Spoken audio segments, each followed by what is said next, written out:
You are on call. As at now, my call is structured in such a way that I'm on call 1 weekend every 6 weeks, and then 1 day in a week. So when you're on call, that means 24/7, you have to carry the pager. They'll call you any time of the day, and especially at night, 2 a.m. they'll call you, somebody coming for a heart attack, and you have to get up and go. And you'll be surprised that when you go and you address the problem, on your way home, they'll call you back. They say, oh, there's another patient. Because the patients come in without warning, they just come in, they are supposed to be there. So you can be on call and stay awake all night till the next day. And for the weekends too, it can be very tough. I mean, you're covering multiple hospitals, you're going from one place to the other.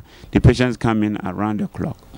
But what is most humbling is when you get to meet people, and regardless of how big they are in society or how rich they are, we are all equal. In the time that we are sick, there's no difference between this person and this person. And they'll be humble enough to come to you, somebody that they don't know, they are meeting you the first time, and share you the details of their life. That thing that you have to keep in confidence. Because by you telling me who you are and what is wrong with you, that's the only way I can figure out how to help you. Because more the information that I need to address your problem, you have to give me that information, and I have to put it together to help you. And if you are not telling me anything, there's nothing that I can do. The tests that we do are there to help you. They are all ancillary. But most of the information that I need has to come from the patient to me, for me to put everything together to help the patient. Sometimes I have to dig deep into their social situation, their family situation.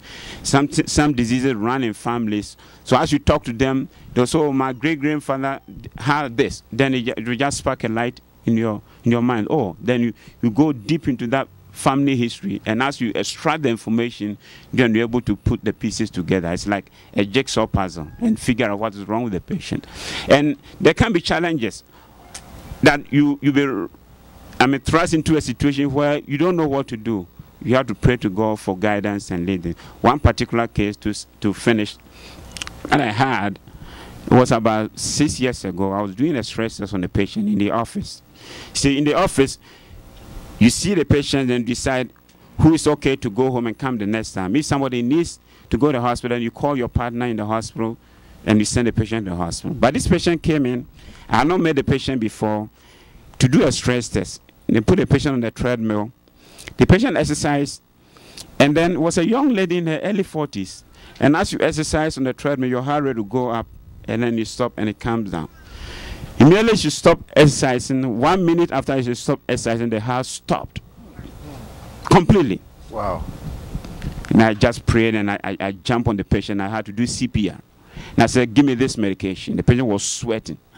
He said, give me this medication. And I was along with the technician who was missing. And I said, give me this medication. And I did CPR until they got me the medication. The patient was sweating. All the veins had collapsed. And I just was able to find a vein, gave the medication to her, and then the heart came back. And it took me about 5 minutes.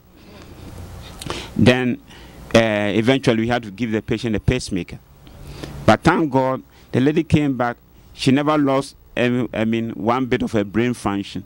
So now I called one of my friends, a professor at the university, and I said, have you seen this case before? So, Michael, this has never been described. This is strange.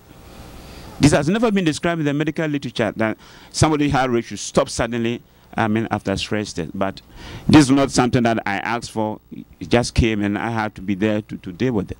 So situations like this will come up, and you just have to pray for God to give you guidance, because you don't know everything, and you don't know what to do in those times of crisis. But God knows the answer, and He will help you if you call for help. Like He said, if you call upon me, I will answer you. Amen. Thank you. So I'm conscious of time. Conscious of the time. So what we're going to do is transition now into the more one-on-one portion of the program. So any questions that you may have, we're going to have the professionals kind of at the tables we're going to ask that you, when we kind of get ready, help us move the chairs away so we can kind of pull these tables in.